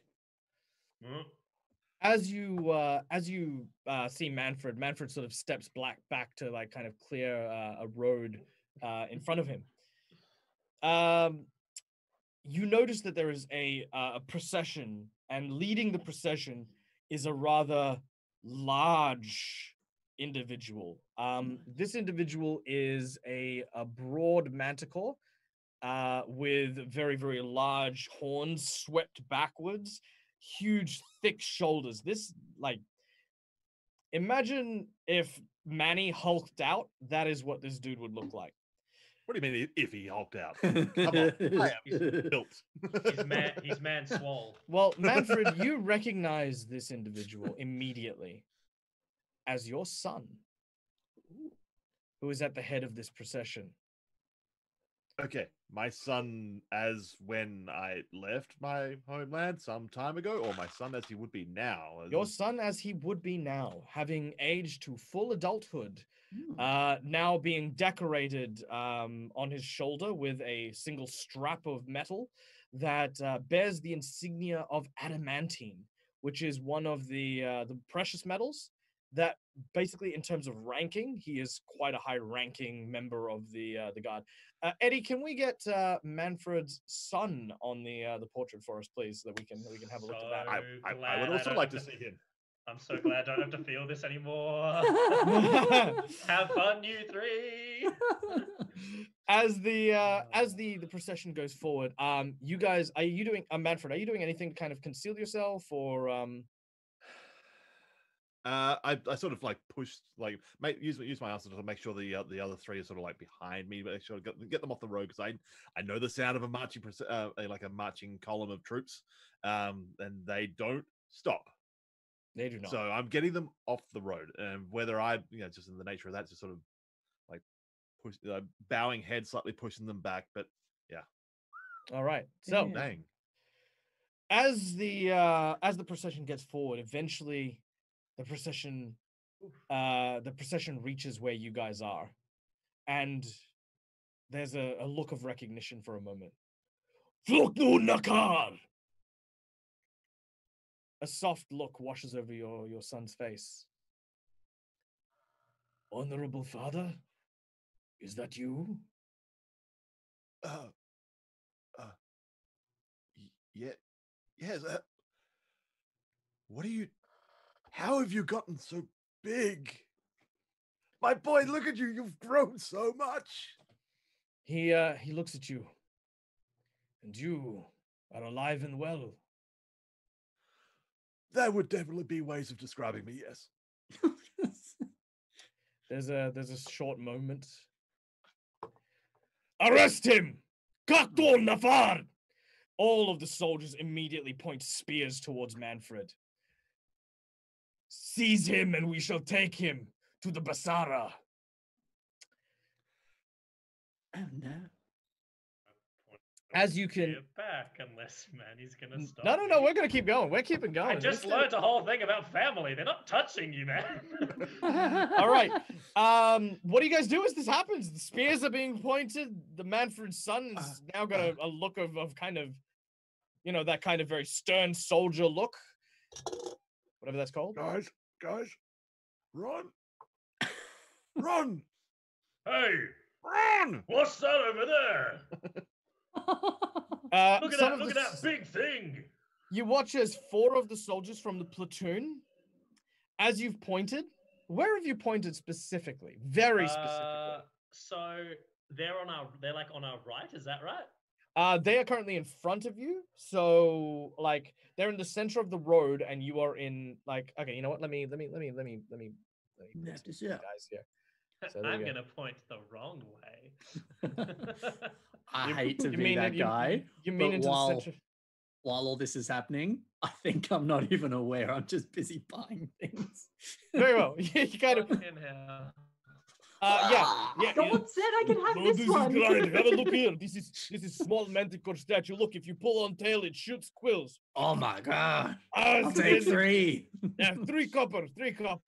I've got so much gold, of course. Yeah, you're having a great time. Great time. So continue. Yeah. I will. So bottom right corner of the map, that blue tent, I'll point in that direction. All right. So now the procession that you can see on the map is it has 4 people in it. It's about 16 soldiers in this line. I'm just not, Oh, cool. thinking it out. Anyway, 4 of them, without looking, simultaneously fire their tail quills, which fire like a machine gun. That stall is destroyed. The shop owner walks out. He coughs out blood, huge quills penetrating his chest. As he steps out, his 10-year-old child walks out and says, "Father!" Oh God! And as he sort of steps up, the child then slaps his dad in the face. "Get up, you weakling!" And the father steps up. "Sorry, son.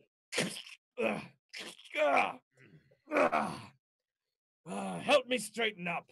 "Yes, father." As they turn and they begin to put their stall back. This is Little why town I of don't do badasses. plans. Run! As best I can, I'm gonna go try and grab Finn and run. All right, you move over to Finn. At this point, you realize something. None of the spears, not one of them, not anyone's attention has even remotely settled upon you. You Oh have my walked gosh. past. They're all looking at Manfred. Oh. For the crime of being old and practicing witchcraft, you, father, are under arrest and will speak to the Basara and plead your innocence or confess your guilt. Do not resist.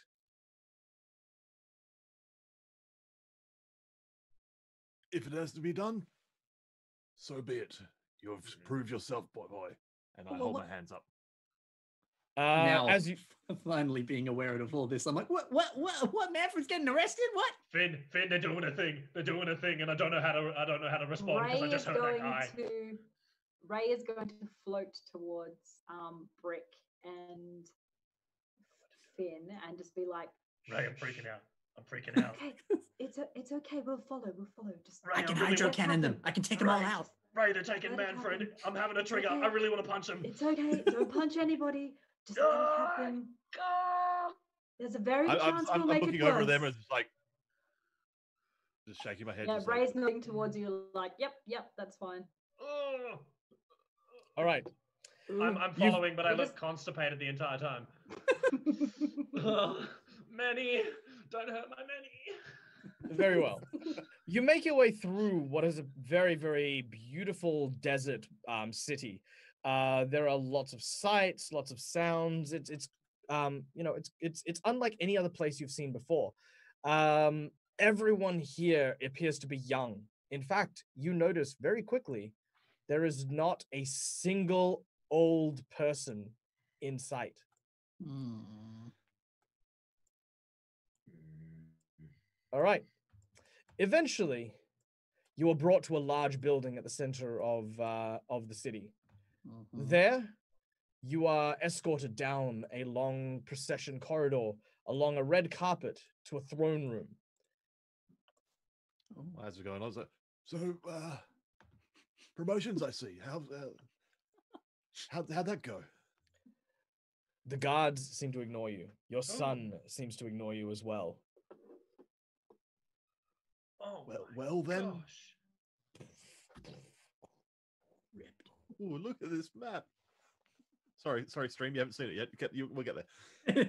It's going to be great. Just wait. You're going to love Very it. cool. Edge of my seat. You should all be there. It was great. Oh my gosh.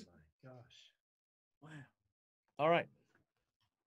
So Eddie, let's see the map as well. Sorry, before we go to the map, Eddie's sitting there like, Oh, come on. It's so cool. all right. So before we go to the map, Brick, Ray, and Stickyfingers, you are following this procession. Mm. Now, Mhm. do any of you say anything or talk to anyone as you're traveling behind? I think the whole time I'm like, I could hydro cannon them. I could use my new fancy thing, or I could use this, and I'm just like showing them all the things I bought, and I'm like, I could take him, guys. I could kill him. We could rescue him. Come on. Also, remind me after the game, and I will come up with, or I will actually, you know what, guys, if you are in the Discord after the show, we are going to come up with 9 random magic items, or sorry, random enchanted items that Stickyfingers can have. So we're just going to like random quasi useless things, but you know, we'll make them in No, chat no, after legendary that. weapons. Legendary weapons. Yeah. All right. So Leg out. I'm just puppy dog-izing Ray to let me like save Manny. 2 kids and their Ray mom like, is- come on, mom. Ray is. Let me kill him. It's not fair. That guy over there got to do it. very true. She's just- going to be. Ray is going to be doing what she does best, trying to be very small and invisible and guide the boys, just like, okay, patience, like trying to just like As long as they're talking to her, they're not messing Oh, shit up. So she's kind of like, let them give her all the plans. And she's, yes, we just, patience. We'll just see how this goes. But that Head one, to I the I could just hit him. It'd be so quick. He wouldn't know. No one would know. Yes, just, it's okay. Come on. I Let's see can- what this it's court is just- about. I feel like you're not really listening. That's probably true. But man, I hate this place. Well, you could always say something to try and provoke the guards. I mean, Ray said that you could you couldn't attack them, but not that they couldn't attack you, and then you'd have to defend yourself. Mom would be mad. No, it's Manfred's story. I already had my turn. Genuinely, I think. Mom, you what's do in you. my story? I tried to stab your sister with a boat, so you do you. Yeah. Talking to NPCs. You guys still are part of it. You can still talk to NPCs. No, the You don't have to. Brick knows his place. The other three are the thinkers, and All right. I Alright. trust that what they're doing is to keep Manfred safe. All right. You find yourself in a large and very intricate throne room. The scene in front of you that stretches out is one of opulence. Tapestries hang on the wall depicting a very long story, one of the Manticore people, born of the land and creatures of great power and strength. You see that the elves stretch out their hands of friendship to the quadrupedal manticores before putting them in cages. Then you watch as their bodies are mutated and twisted, shifted and malformed until eventually they take on a more ape-like or in this case humanoid visage, where they are then enslaved for years. Then you see one of these manticores rises up, a huge one with a lion's-like mane of gold that rises and leads the people away from the elves, forming an oasis in the center of nothingness. This individual is known as the Basara. In this world where naming is one of the truest and most powerful forms of magic, having a name gives you power. Inheriting a name builds power over time. And the name Basara was given to the person who leads the Manticore people, the strongest and most noble of their kin. It is the loose translation in Manticore is the god of war. Oh, hey. Before you is the Basara, visibly larger than everyone else with a mane of solid gold. You can see this imposing figure before you. Can we get the Basara on camera, please? Thank you. You see this incredibly imposing figure sitting upon a throne. Damn. As you enter, every Manticore kneels, except for his And two guards. And I sure as hell do too. 100%. Despite the creaking and groaning and the cracking of joints, this is I am as low as I can get.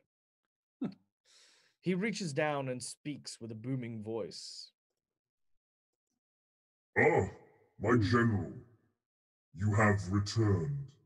This pleases me greatly. But what have you brought me?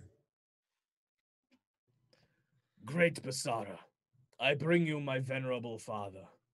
Oh. He turns a quizzical eye. He then gestures for Manfred to step forward. I sort of pull myself up, and yeah, showing the slowness of age, and just like creak up into my and Everyone seems to be everyone seems to be watching your creaks and your groans, and like there's almost like this look of repulsion on everyone's face. And sort of get back up to full stance and let the wings out to full width, and just definitely sort of trying to make myself look a bit younger at this point. I realize that age is not a proud thing, but Lord Basara. Just Basara.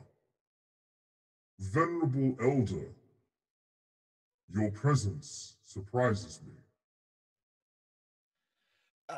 As much as it surprises me here currently. Your son is well decorated and one of my most trusted generals. And I couldn't be a prouder father.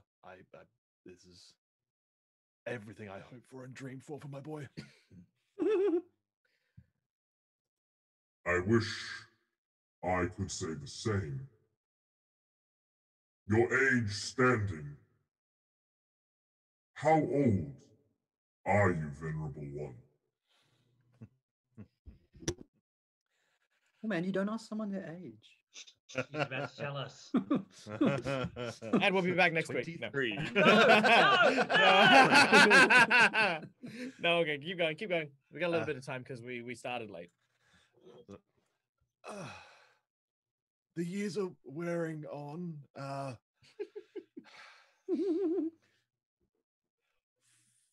57. You hear everyone in the court begin to sort of whisper and mutter, like it's almost as if I were to tell you that someone is 800 years old. Like what? Sorry, That's what? old for a Manticore. That doesn't seem that old. I thought it was much older than 57. Yeah, I'm like half that, if not more than half. Like, I'm not good with the math, but like that doesn't seem that big. I thought it was like 300. Maybe he's lying. And with such an advanced age, you dare to continue? Where is your sword? Where is your shield? Why do you dress in the garbs of the elves?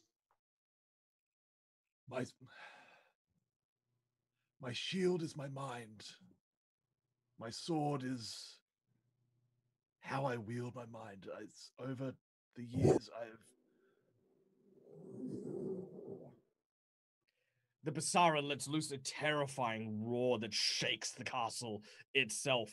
You hear the roars then resonate. It's almost as if when one of them have begun, the rest have just started as well.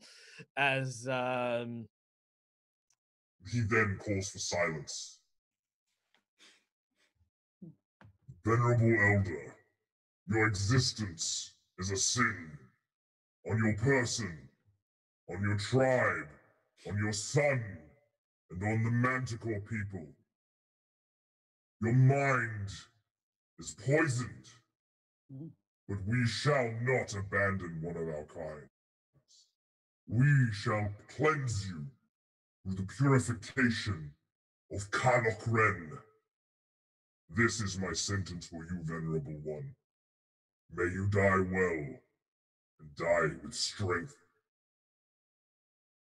I shall also die with a name. Ooh, nerd, get wrecked. yeah, he's listening. You There's a you quiet. refer to me as Venerable Elder, but I also have the name of Manfred. You, of course, are entitled to speak that because you are a Basara. Very well, Manfred. I bow with him saying my name because that is big. He as you bow, at this point all the spears get put away. They move away from you as if they have stopped. Your son stands and bows to you.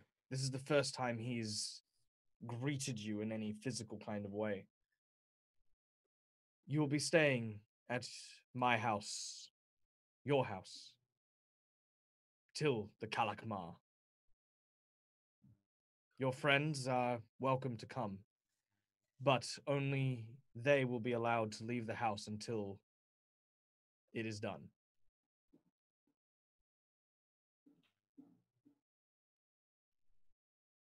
Okay. Will it at least be quick and painless? That is on you, Father. Now, what you know about the Kalakmar, because my player is sitting there going, I don't know what that is. I'm So 100% playing into the fact that I don't know. the Kalakmar, Breck's just Okay. like, oh, we're having dinner? Like, kalakacha? Like, that sounds yum. Caricature. It's really good with yogurt. you are actually brought to a very, very small and humble domicile. Can we get the sun portrait up, please? As you're brought to this very small and quaint little home, you can see that as your son walks into the door, he is welcomed by three small children, small girls who basically say, "Father, you've returned!" And he bends down and he hugs them all with his big wings. He says, "Who's that, father?" He looks to you and he says, "No one, dear. Tell mother we have guests for dinner." They then run off. Oh man, I sank at that. He turns to you and he says, "Your friends may stay here. As for you, we need to talk." At this point, he explains the details of the Kalakmar. The Manticore people are a Spartan people, a warrior race who pride more than anything warfare. The place that you are in, the village of the Manticore, is on the outskirts of a place known as the Cauldron. Called so because it is a melting pot of hobgoblins, orcs, humans, elves, Manticore, and other races perpetually engaged in a night and day war that constantly burns across the land. Nothing grows there, nothing comes from there. While the hobgoblins fight for power and territory, the orcs fight to prove their strength and the like. The Manticore fight, for it is their nature. It is their blood. In the Manticore society, being called Venerable Elder is the worst insult you can give to someone. It is a pox on your house, meaning that you have lived a long life, that you are not worthy of a glorious death, that you will die infirm and in bed rather than with a sword in your hand, which is one of the worst ways a Manticore can perish. The Kalakmar is a way of redeeming those who were unable to fall. It is a battle to the death against a sacred beast of the tribe. It is called the Kaldan, and it will be up to Manfred to prove his honor and regain what little respect he has by dying in battle against it, armed with nothing but a sword and a shield. Yeah, that sounds good and all, but I mean, if we're having dinner at your place, aren't we going to get, like, we're going to be full for the Kalakmar?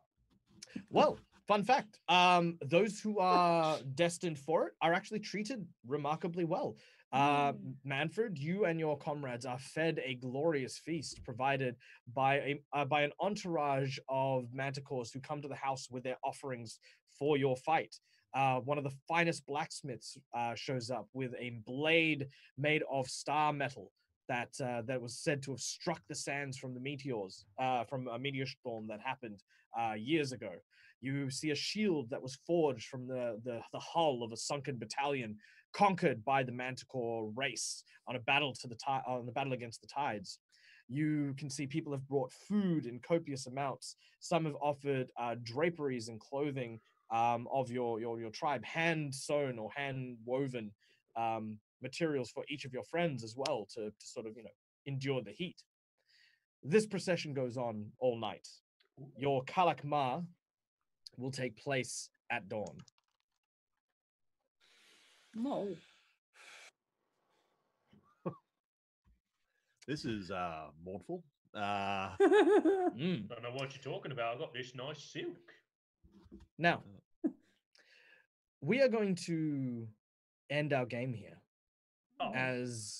As you guys are having a moment to consider what is about to happen, Manfred is isolated in a room to think and ponder on what is to happen at dawn, for it may be the final sunrise he ever sees.